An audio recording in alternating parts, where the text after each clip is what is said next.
Hey guys, welcome to Juicy Tea, where I read out the best stories on Reddit, so you don't have to. The funny, shocking, and satisfyingly juicy. Today is Bridezilla Saturday, with the craziest wedding stories from across Reddit. Kidnapping the bride tradition? Our first story comes from the BestofRedditorUpdates subreddit, posted by Anxious American Bride. Hi, I, 24 female, am in the process of wedding planning. My fiancé's 24 male side is Scottish, and they have many different traditions. I learned of one today, called Kidnapping the Bride. His cousin explained that a few days before the wedding, a few of my fiancé's relatives and friends were going to take me to a pub and would stay there until my fiancé found me. They said it's a bonding experience where I hang out with his friends and family, and my fiancé can bond with mine as they try to find me. His cousin is a bit of a prankster and is more familiar with the town my future in-laws are from.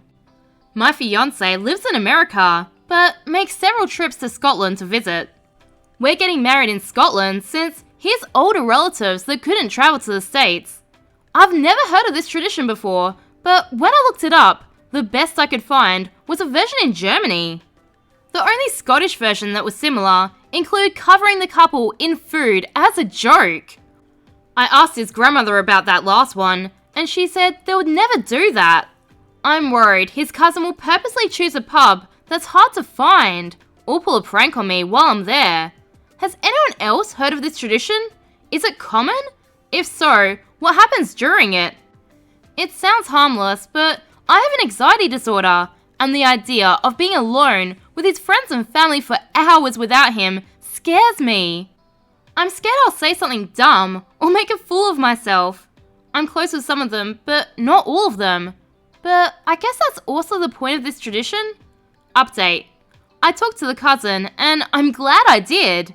We talked for over an hour. I explained that I'm nervous since I've never been anywhere in Scotland without my fiancé before, and asked about the kidnapping. Cousin admitted they'd planned to make it like a puzzle for my fiancé to solve, since he mentioned we both love escape rooms. For example, texting clues of the pub's name or location. And even some relatives are in on it already. One of his aunts runs a bookstore, and a clue could lead to her, and should give him another clue. Cousin explained it's been so long since anyone in the family got married, and they want to go big. Cue terrified bride. I told cousin that it sounds fun, but might overwhelm me.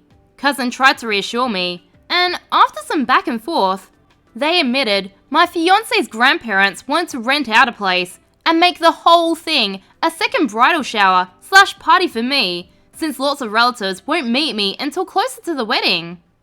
They were going to drop a surprise party on me. It sounds nice, but wow! I asked cousin about scaling back, and we reached a compromise. Cousin will give me the location as soon as it's decided, and per Reddit's advice, I can bring a friend or a relative with me. And there's a cutoff point where if my fiancé gives up, or I've had enough, we text my fiancé the location, and I can have as much contact with my fiancé via phone as I want. Cousin, of course you can. You aren't a hostage. And they apologized for overwhelming me. Mother of the groom pounded on the wedding suite door at 8 a.m. on the day of the wedding. Our next post comes from the AmItheAsshole subreddit, posted by Enchanted Irish. For context, we had a destination wedding in New Orleans. Our ceremony wasn't until 6 p.m, with the venue being the same as the hotel. My now husband spent the night before greeting guests and hanging out in the venue's private pool, with my mother-in-law included, while I had a girls' night out on Bourbon Street and a jazz ferry ride. Without any discussion or heads up, I awoke to 3 pounding knocks to our suite at 8 a.m. the day of the wedding. My husband got up without his contacts in to see who the hell it was. His mother wanted to come in and show the room to like 6 family members. She'd already seen the suite yesterday. My husband said no, we aren't even awake yet. She says it was just a joke and it wasn't rude. Are we the a-holes for not letting her in? Was it just a joke or did she actually want to come in? It might just be me, but the day of the wedding may not be the best time for pranks. Would I be the a-hole if I photoshopped the colour of my sister-in-law's dress? Posted by OKCapital5451. My husband and I recently got married, and it was hands down one of the best days ever. Everything went off without a hitch, except for one thing.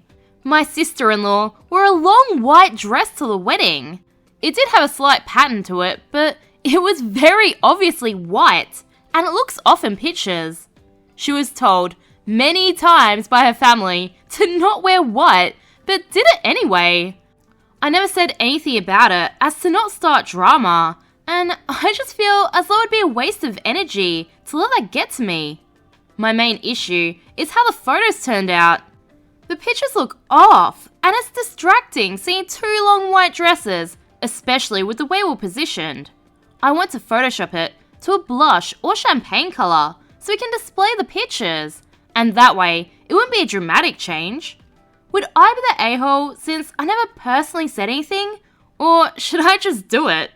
I say Photoshop it, but to a colour that you know that she hates. You're not the a-hole. If anything, you're too nice. She knows not to wear white to a wedding. Am I the a-hole for not inviting my dad and stepmother to my wedding? Posted by AcrobagBelt5389. I, 28 female, am engaged to my fiancé Dave, 28 male. This week, I was going to my hometown and I invited him to come with me so that he could meet my family. He's met my brothers and my mum, but not my dad and extended family. When I was 16, my dad cheated on my mum with a very well-known escort, then married her. Not only was I going through a tough time dealing with our family being torn apart, but I also had to deal with all the ridicule of having an escort stepmom. People weren't as open with sex work back then, and it was hell for me when people found out, especially since my stepmom was very vocal and confident about her work. I changed schools in my senior year because I couldn't handle everyone making fun of me because my dad and stepmother. My older brother got suspended once because another kid made a joke about hiring our stepmom for a good time, and they got into a big fight. I stayed with my mum full time and barely spoke to my dad or stepmom. My dad wanted equal custody of me and my brothers. They were 17 and 14 years old at the time. But none of us wanted to live with him and his wife, and he couldn't really force us to split our time for him. He also stopped making an effort to see us at all when we said we didn't want to live with him half the time, so we barely saw him. Sounds like he may have just wanted to avoid paying child support. When I finished high school, I left our hometown and moved to a big city for college. My brothers also moved there, and our mum would come visit us all the time, so I didn't bother to go back to our hometown. Dad didn't offer to come see us, and none of us have been back home, so this week was the first time I've seen my dad in about 10 years. My auntie was hosting a dinner party so everyone could meet my fiancé, and of course, my dad and stepmom were there. I was polite to them, but it was awkward, and my fiancé was doing all of the talking. My stepmom asked us, when and where is the wedding? And my fiancé told her it's on the 2nd of December. She said, wow, and you still haven't sent out invites? My fiancé just kind of looked at me awkwardly, and I answered, we have sent out invites, but our guest list is limited, and we're only inviting our closest friends and family, so I couldn't make space for you and Dad. I'm sorry. She just smiled and said she understood. We aren't inviting anyone we're not super close to. We'll be having 30 guests in total. The next day, my dad comes to visit my fiancé and I at our Airbnb, and he asked me why him and his wife aren't invited to our wedding. He said, I'm his only daughter, and he'll feel like a failure if he can't even walk me down the aisle. He is a failure. He failed to be a father for 10 years. What do you expect? I said, it makes me sad that my dad won't walk me down the aisle either, but I'm not going to make a fuss about that tradition when we've barely spoken since I was 16. We don't have a father-daughter relationship, and I'm not going to pretend like we do just for my wedding. He started crying and asked how long I planned to punish him for what happened between him and my mum. He said he feels like he lost his children 12 years ago when he divorced my mum, and now I'm putting the final nail in the coffin. I told him I don't hold any resentment over his divorce with my mum and everything he did. But the fact of the matter is, we aren't close anymore. I'm not interested in faking it. Am I the a-hole? Down in the comments, tongue-twisting Tiger says it best. Why is it always the deadbeat dads who are so excited to walk their daughters down the aisle? Like, that's a privilege that you work for, and if you don't maintain a relationship with your child, what makes you think you have any authority to give her away?